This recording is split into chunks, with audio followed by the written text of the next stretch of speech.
Hello Internet, this is the root. I'm going to show you how to import your contacts. From here, you go to, in case you want to do a factory reset, export them. That's what I meant to say. Importing is pretty dead simple. You hit the gear icon, which is settings. You go to contacts management. You go to import export. And from there, you select export to storage. Here, I'll move that out of the way. And from there, it'll tell you where it'll be stored. In this case, it'll literally just be in the root folder of your file manager. You hit OK. They'll be exported within a few seconds. When that's done, you immediately launch the file manager. In this case, let's go to the home screen. I have a shortcut set, so I'll launch that.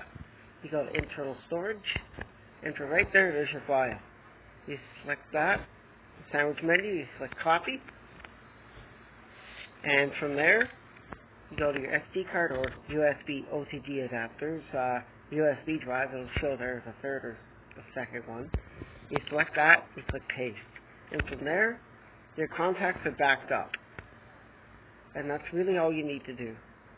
Now, if you're going to import them, yes, import them. Assuming you backed out of this, it may look different if you have a Samsung device. You click import export, import from storage, and from there, you select local contacts.